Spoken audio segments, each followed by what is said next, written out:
Vande Gujarat.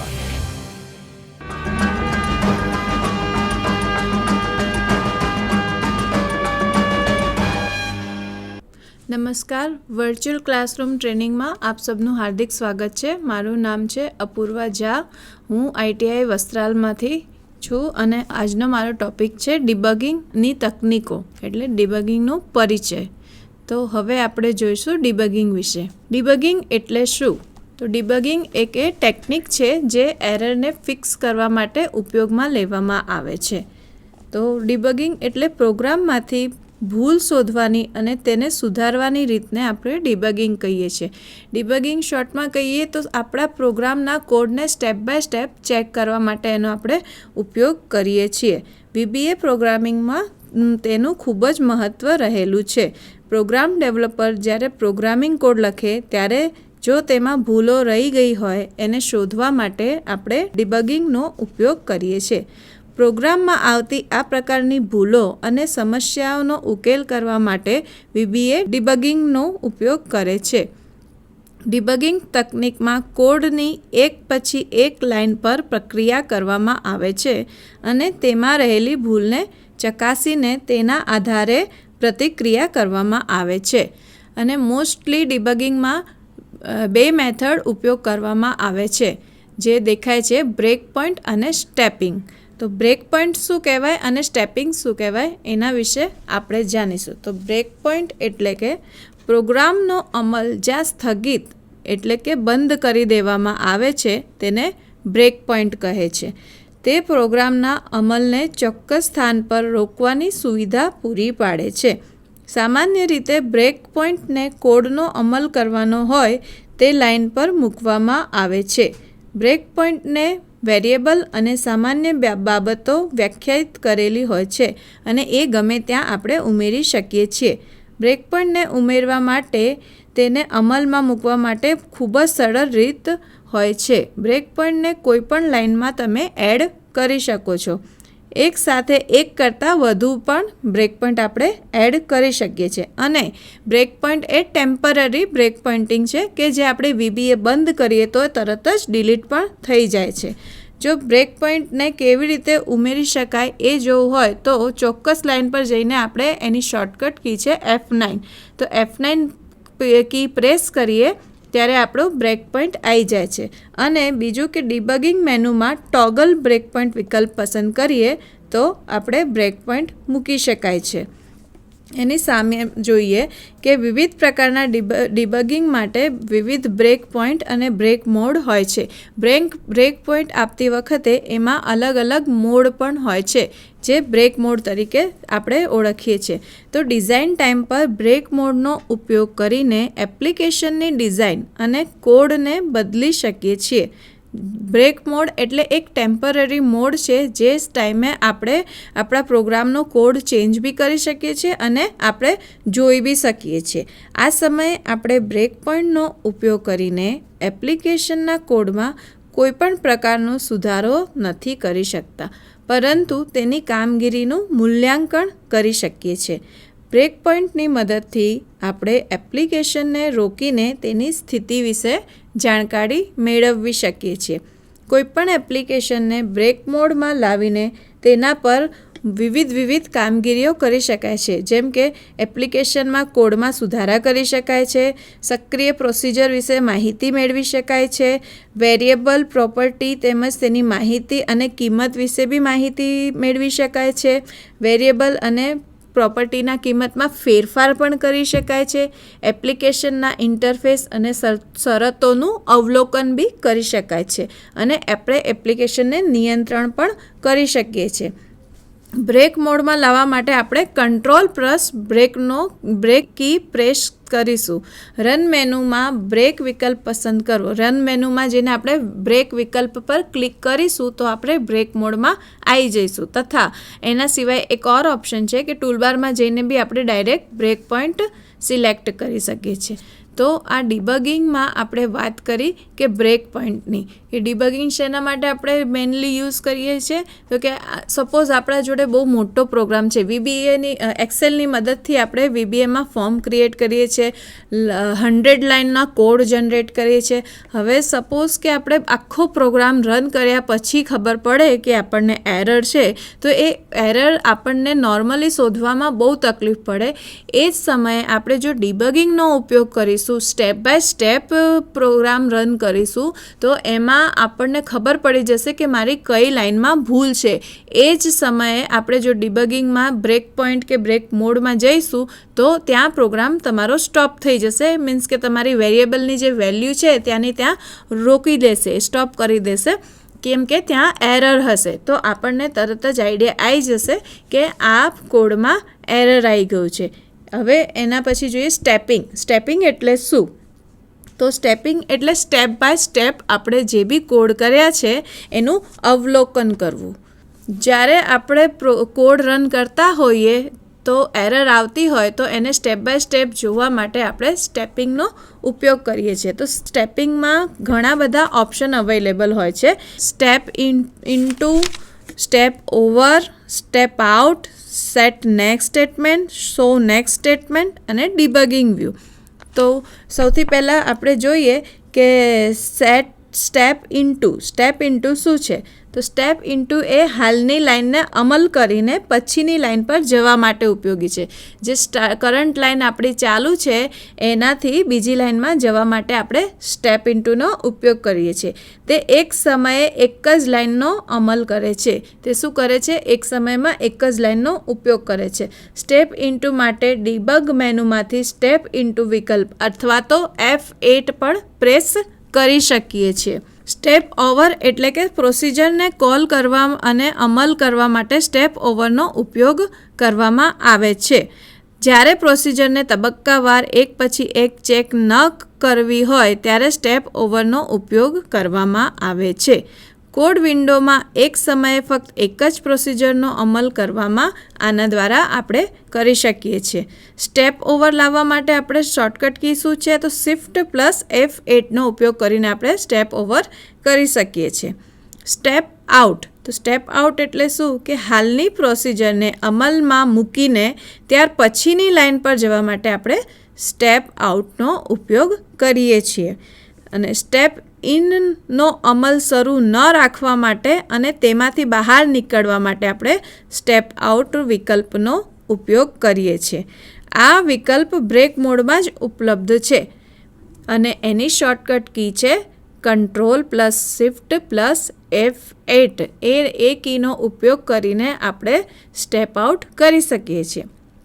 Set next statement. તો set next સ્ટેટમેન્ટનો ઉપયોગ શેના માટે થાય છે? તો હાલની લાઇન પછીની કોડ લાઇનનો અમલ કરવા માટે સેટ નેક્સ્ટ સ્ટેટમેન્ટનો ઉપયોગ કરવામાં આવે છે. જે લાઇનનો અમલ કરવાનો હોય તેને સિલેક્ટ કર્યા બાદ સેટ નેક્સ્ટ સ્ટેટમેન્ટ વિકલ્પનો ઉપયોગ કરવામાં આવે છે. આ વિકલ્પ ફક્ત બ્રેક મોડમાં જ ઉપલબ્ધ છે અને એની શોર્ટકટ કી છે કંટ્રોલ પ્લસ F9. પછી છે શો નેક્સ્ટ સ્ટેટમેન્ટ. તો જે લાઇનનો ત્યાર પછીનો અમલ થવાનો હોય તેને હાઇલાઇટ કરીને દર્શાવવા માટે શો નેક્સ્ટ સ્ટેટમેન્ટનો ઉપયોગ કરવામાં આવે છે.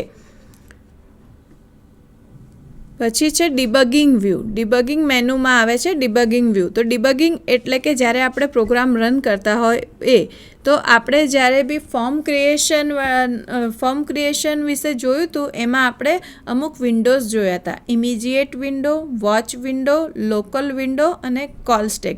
તો એ ડિબગિંગ માટેનો ખાસ ઉપયોગી સ્ટેપ છે. તો ઇમિજિએટ વિન્ડોથી શું કરી શકીએ છીએ કે ઇમિજિએટ વિન્ડો એ ડિબગિંગ ટૂલ છે. ખાસ ડિબગિંગ માટે આપણે ઇમિજિએટ વિન્ડોનો ઉપયોગ કરીએ છીએ. તે ગ્લોબલ અને લોકલ વેરિયેબલમાં રહેલી કિંમતની ચકાસણી કરવા માટે ઉપયોગી છે. તે નક્કી કરેલી કિંમતોમાં ફેરફાર કરીને તેના આધારિત પરિણામ જોવા તેમજ ઓબ્જેક્ટ બનાવવા અને તેને દૂર કરવા ઉપયોગી હોય છે. ઇમિજિએટ વિન્ડો શરૂ કરવા માટે વ્યૂ મેનુમાંથી ઇમિડિયેટ વિન્ડો પર જઈ શકો છો તથા તેની શોર્ટકટ કી છે Ctrl+G. ઇમિડિયેટ વિન્ડો VBA વિધાનો અથવા કોડની લાઇનને સીધી જ ટાઈપ કરી શકાય છે અને એન્ટર કી વડે તેનો અમલ પણ લાવી શકાય છે. પછી જોઈએ આપણે વોચ વિન્ડો વિશે. તો વોચ વિન્ડો એટલે શું? તો વોચ વિન્ડો એટલે વેરિયેબલ ઓબ્જેક્ટની કિંમત અને પ્રોપર્ટી જોવા માટે વોચ વિન્ડોનો ઉપયોગ કરવામાં આવે છે. મનપસંદ ઓબ્જેક્ટ કે આઇટમને પસંદ કરીને રાઇટ ક્લિક વડે એડ વોચ વિકલ્પ પસંદ કરવામાં આવે છે. આથી વોચ એક્સપ્રેશન તમને જોવા મળે છે.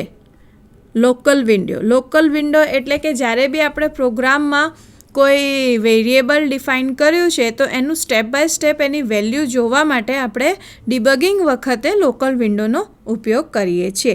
કોલ સ્ટેક કોઈ અન્યના પ્રોગ્રામ કે કોઈ જૂના પ્રોગ્રામને ડિબગિંગ કરવાનો હોય ત્યારે કોલ સ્ટેક ઉપયોગી બને છે.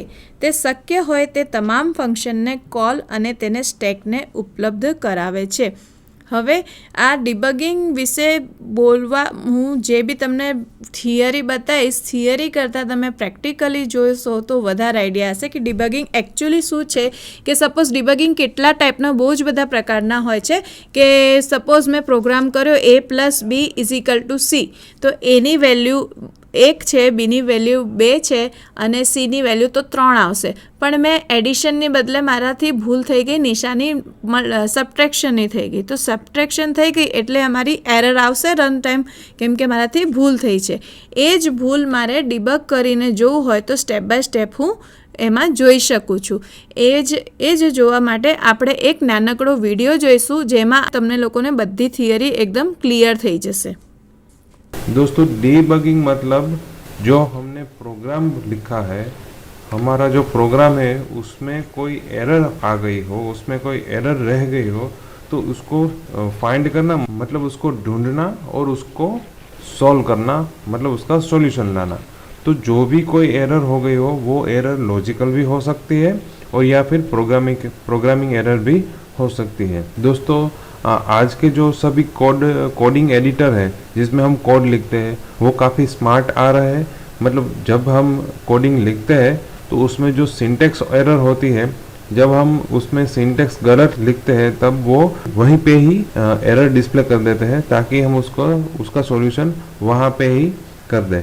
तो सिंटेक्स एरर के लिए सिंटेक्स एरर सर्च करने में, फाइंड करने में ज़्यादा दिक्कत नहीं रहती. मगर जब हमारे प्रोग्रामिंग में कोई लॉजिकल एरर होती है तब वो हमें थोड़ा फाइंड करने में, सर्च करने में और सॉल्व करने में दिक्कत होती है. तो लॉजिकल एरर किस तरह की दोस्तों, कभी क्या होता है जब हम कोई प्रोग्रामिंग, मान लो हम कोई मल्टीप्लिकेशन का, 2 वैल्यू का मल्टीप्लिकेशन का प्रोग्राम कर रहे हैं, तो जब हम कोडिंग लिखते हैं तब हमारे जो दिमाग में मल्टीप्लिकेशन चलता है, मगर जब हम टाइप करते हैं तो गलती से उसमें जो प्लस की निशानी है वो हम रख देते हैं.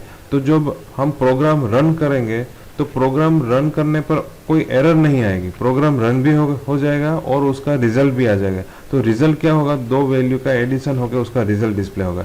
तो रिजल्ट डिस्प्ले हो रहा है मगर वो रिजल्ट हमने जो एक्सपेक्ट किया था, हमने एक्सपेक्ट क्या किया था कि उसका मल्टीप्लिकेशन आना चाहिए. तो हमारे एक्सपेक्टेशन का जो रिजल्ट है वो रिजल्ट और ये जो डिस्प्ले हो रहा है वो रिजल्ट, वो दोनों अलग है. तो ये जो इस तरह की एरर आती है उसको लॉजिकल एरर कहते हैं. मतलब रिजल्ट तो आ रहा है मगर हमने जो एक्सपेक्ट किया था, हमने जो सोचा था उस तरह का रिजल्ट नहीं आ रहा है. तो इस तरह की जो लॉजिकल एरर होती है वो सर्च करने में, वो ढूंढने में हमें डीबगिंग टेक्निक का यूज़ करना पड़ता है.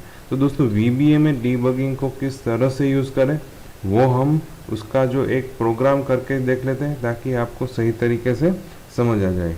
दोस्तों यहाँ पे हम प्रोग्राम करने वाला है. यहाँ पे 3 सब्जेक्ट के मार्क एंटर करेंगे, टोटल यहाँ पे करेंगे और यहाँ पे परसेंटेज उसका डिस्प्ले करेंगे.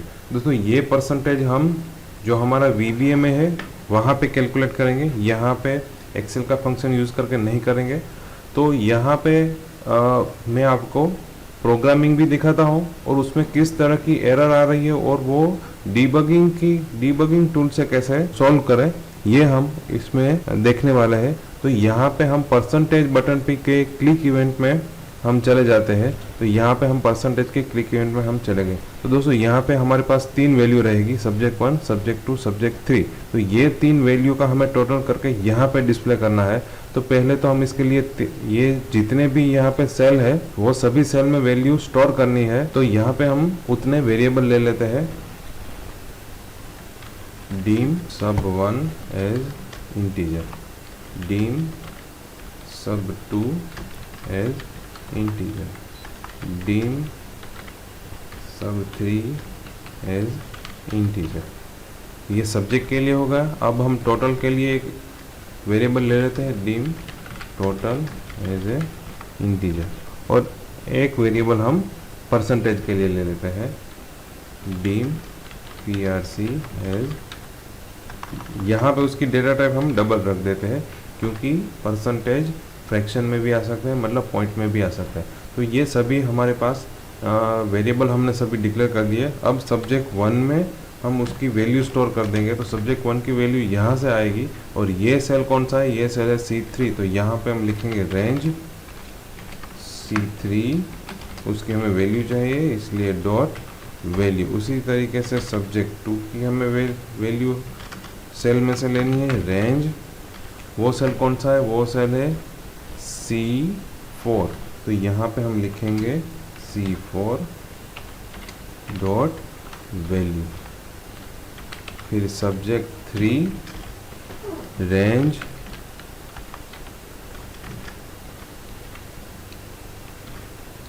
वो कौन सा सेल है, वो है C5 dot value.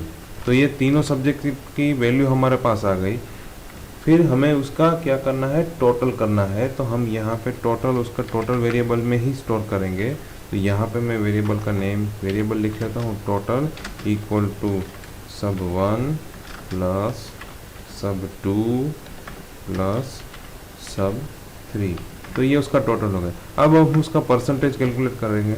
Percentage calculate करने के लिए दोस्तों टोटल डिवाइडेड बाय जितने सब्जेक्ट है उतने नंबर से हमें डिवाइड करना है। टोटल को हमें कितने नंबर से डिवाइड करना है, जितने सब्जेक्ट है उतने नंबर से। तो यहाँ पे हमारे पास 3 सब्जेक्ट है, तो टोटल में जो भी कुछ आया हुआ होगा उसको हम 3 से डिवाइड करेंगे, तो हमें उसका जो रिजल्ट मिलेगा वो परसेंटेज मिलेगा। तो दोस्तों यहाँ पे टोटल आ गया। तो टोटल हमें यहाँ पे ये जो C6 सेल है उसमें डिस्प्ले करना है। तो यहाँ पे हम C6 में उसकी वैल्यू भी दे देते हैं।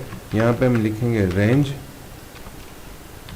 C6। ये क्यों कर रहे हैं, क्योंकि हमें टोटल भी एक्सेल शीट में डिस्प्ले करना है इसलिए, और वो सेल कौन सा है, C6 है, इसलिए हम रेंज लिख रहे हैं C6। और उसकी हमें वैल्यू सेट करनी है इसलिए हम उसकी प्रॉपर्टी लिख रहे हैं वैल्यू। और C6 में कौन सी वैल्यू आनी चाहिए, टोटल में जो भी कुछ आया हुआ होगा वो C6 में आना चाहिए। तो यहाँ पे हम लिखेंगे टोटल। अब हम परसेंटेज का कैलकुलेशन कर रहे हैं। तो यहाँ पे हम लिख रहे हैं, यहाँ पे हम परसेंटेज कैलकुलेट करने के लिए क्या करेंगे, percentage variable equal to total divide by 3। तो यहाँ पे हम लिख रहे हैं percentage equal to total divided by 3। तो यहाँ पे अब ये जो वेरिएबल है उसमें परसेंटेज कैलकुलेट होके आ गया होगा। तो अब हम रेंज, यहाँ पे जो ये सेल है C7 उसमें परसेंटेज डिस्प्ले होना चाहिए। तो यहाँ पे हम लिख लेते हैं रेंज C7 डॉट वैल्यू, क्योंकि हमें उसकी वैल्यू सेट करनी है। और यहाँ पे जो परसेंटेज हमने कैलकुलेट की है वो हम यहाँ पे डिस्प्ले करने वाले हैं। तो ये हम हमारा वेरिएबल यहाँ पे लिख लेते हैं PRC। तो ये दोस्तों हमारा प्रोग्राम हो गया। अब हम इसको एग्जीक्यूट करके देख लेते हैं। यहाँ पे हम वैल्यू डाल देते हैं, मार्क डाल देते हैं सब्जेक्ट के 56, 23, 10। और फिर जब हम यहाँ पे परसेंटेज बटन पे, यहाँ पे हम डिज़ाइन मोड ऑफ कर लेते हैं। परसेंटेज बटन पे हम क्लिक करेंगे तो दोस्तों टोटल आ रहा है 89 और परसेंटेज आ रहा है 0। तो दोस्तों यहाँ पे रिजल्ट आ रहा है, टोटल सही तरीके से आ रहा है, परसेंटेज 0 आ रहा है। तो हमने जो रिजल्ट एक्सपेक्ट किया था उस हिसाब से नहीं आ रहा है, हमने जो सोचा था उस हिसाब से नहीं आ रहा है। तो यहाँ पे कहीं पे हमारी जो लॉजिकल एरर हुई है तो उसको हमें ढूंढना पड़ेगा। तो अब हम फिर से हमारा डिज़ाइन मोड ऑन करके हमारे कोडिंग में चले जाते हैं। तो दोस्तों जो ये लॉजिकल एरर आ रही है वो ढूंढने के लिए हमारे पास यहाँ पे एक मेनू दिया है डीबग। दोस्तों ये डीबग में कई सारे ऑप्शन है डीबगिंग के। तो हम पहला ऑप्शन यहाँ पे देखेंगे टॉगल ब्रेक पॉइंट। तो दोस्तों ये जो टॉगल ब्रेक पॉइंट है वो क्या करेगा, जहाँ पे हम टॉगल ब्रेक पॉइंट रखेंगे वहाँ पे हमारा जो प्रोग्राम एग्जीक्यूशन है वो स्टॉप हो जाएगा। मान लो यहाँ पे हम क्लिक कर लेते हैं, ये हो गया टॉगल ब्रेक पॉइंट। तो ये जो आपको बार दिख रहा है वहाँ पे आप क्लिक करेंगे तो ये जो रेड लाइन आ रही है, रेड कलर आ रहा है और यहाँ पे जो रेड कलर का सर्कल आ रहा है, तो ये क्या है, ये ब्रेक पॉइंट है। हमारा program top to bottom execute होगा, तब जहाँ पे उसको ब्रेक पॉइंट मिलेगा वहाँ पे हमारा प्रोग्राम वहाँ पे स्टॉप हो जाएगा, वहाँ पे आके वेट करेगा नेक्स्ट जाने के लिए। तो आप इसको फिर से क्लिक करेंगे तो ये ब्रेक पॉइंट निकल जाएगा। तो यहाँ पर भी आप क्लिक करके ब्रेक पॉइंट रख सकते हैं और यहाँ पे कर्सर रख के डीबगिंग में जाके इस पर क्लिक करके भी आप उसमें ब्रेक पॉइंट रख सकते हैं। तो दोस्तों अब हम इसको एग्जीक्यूट करके देख लेते हैं। पहले हम यहाँ पे ब्रेक पॉइंट लगा देते हैं, स्टॉप। अब हम इसको एग्जीक्यूट करके देख लेते हैं। हम दोस्तों यहाँ पे ब्रेक पॉइंट इस लाइन पे हमारा ब्रेक पॉइंट रख रहे हैं। अब हम यहाँ पे डिज़ाइन मोड ऑफ करके यहाँ से फिर से हम वैल्यू डाल देते हैं 10 10 10। तो दोस्तों जब मैं ये बटन पे क्लिक करूँगा तो पहले क्या आ रहा था, सिर्फ सीधा यहाँ पे रिजल्ट आ रहा था। तो यहाँ पे अब रिजल्ट नहीं आएगा। दोस्तों देखिए क्या होता है, जब मैं ये बटन पे क्लिक कराऊँ तो ये हमारा जो कोडिंग विंडो है वो आ रहा है और यहाँ पे येलो कलर का इंडिकेशन आ गया। मतलब आपका जो प्रोग्राम है वो यहाँ से लेके यहाँ तक एग्जीक्यूट हो गया और यहाँ पे ब्रेक पॉइंट था तो यहाँ पे आके स्टॉप हो गए, यहाँ पे वेट कर रहा है नेक्स्ट स्टेप पर जाने के लिए। तो दोस्तों ये जो अब हम क्या करेंगे, अब हम स्टेप बाय स्टेप एक एक स्टेटमेंट है वो हम चेक करते जाएंगे और देखेंगे कि कहाँ पे हमारा एरर है, लॉजिकल एरर वो आ रहा है। तो दोस्तों ये ब्रेक पॉइंट है। अभी हम क्या करेंगे, अभी हम डीबग में जाएंगे। डीबग में जाके यहाँ पे एड वॉच पर क्लिक करेंगे। दोस्तों एड वॉच पर क्लिक करने से क्या होगा, ये जो विंडो आएगी उसमें हम ये जितने भी हमने वेरिएबल रखे हैं उसकी जो वॉच है वो रखेंगे। तो दोस्तों सब्जेक्ट 1, सब्जेक्ट 2, सब्जेक्ट 3 वो तो हम एक्सेल शीट में से ले रहे हैं, इसलिए ये जो सभी ये 3 वेरिएबल की वैल्यू तो सही रहेगी। फिर टोटल भी सही आ रहा है, दिक्कत आ रही है परसेंटेज में। तो यहाँ पे हम ये वेरिएबल लिख लेते हैं PRC और यहाँ पे हम ओके बटन पे क्लिक करेंगे। तो दोस्तों यहाँ पे नीचे देखो वॉच विंडो है, उसमें जो हमारा वेरिएबल है वो आ गया। तो यहाँ पे दोस्तों दिखा रहा है अभी हमारा प्रोग्राम ये स्टेप पे खड़ा है, तो वो स्टेप पे परसेंटेज जो वेरिएबल है उसकी वैल्यू क्या है, 0 है और उसकी डेटा टाइप डबल है। तो दोस्तों अब हम नेक्स्ट स्टेप पे जाएंगे। नेक्स्ट स्टेप पे जाने के लिए दोस्तों यहाँ पे स्टेप इनटू है ऑप्शन, वो उस पर आपको क्लिक करना पड़ेगा। तो ये हमारा कंट्रोल नेक्स्ट स्टेप में आ जाए। दोस्तों यहाँ पे क्लिक भी कर सकते हैं और आप उस पर F8 भी प्रेस कर रहे हैं। तो अभी के मैं F8 प्रेस कर रहा हूँ। तो दोस्तों यहाँ पे डीबग में जाके ऐड वॉच, दोस्तों यहाँ पे मैंने एक वेरिएबल ऐड किया था ऐड वॉच में। यहाँ पे सभी वेरिएबल अभी के लिए मैं ऐड कर देता हूँ। sub1 okay, debug add watch, sub2 okay, debug add watch, sub3 okay, debug add watch और टोटल। तो ये सभी वेरिएबल हमने हमारी जो वॉच विंडो है उसमें ऐड कर दिए। तो दोस्तों ये जो सभी वेरिएबल है उसकी जो अभी की वैल्यू है, हमारा प्रोग्राम यहाँ पे इस स्टेप पे पहुँचा है, ये कंट्रोल पे ये स्टेटमेंट पर पहुँचा है, तभी टोटल की वैल्यू क्या है, 0। परसेंटेज की वैल्यू क्या है, 0। सब्जेक्ट 1 की वैल्यू क्या है, 10। क्यों 10 है, क्योंकि यहाँ पे उसने 10 ले लिया है, इसलिए। सब्जेक्ट 2 वो अभी तक 0 है क्योंकि ये स्टेटमेंट एग्जीक्यूट नहीं हुआ। तो दोस्तों मैं यहाँ पे F8 प्रेस कर रहा हूँ और यहाँ पे आप वॉच विंडो में देखिए, जब ये स्टेटमेंट एग्जीक्यूट हो जाएगा तो सब्जेक्ट 2 की वैल्यू भी क्या आ जाएगी, 10 आ जाएगी। तो दोस्तों देखिए मैंने F8 प्रेस किया और यहाँ पे सब्जेक्ट 2 की वैल्यू 10 आ गई। तो दोस्तों अभी क्या हम कर रहे हैं, अभी हम पूरा प्रोग्राम है वो डीबग कर रहे हैं क्योंकि हमारी जो लॉजिकल एरर है वो हमें ढूंढनी है, इसलिए अगेन मैं F8 प्रेस कर रहा हूँ। तो यहाँ पे सब्जेक्ट 3 की वैल्यू 0 है, वो क्या हो जाएगी 10 हो गई।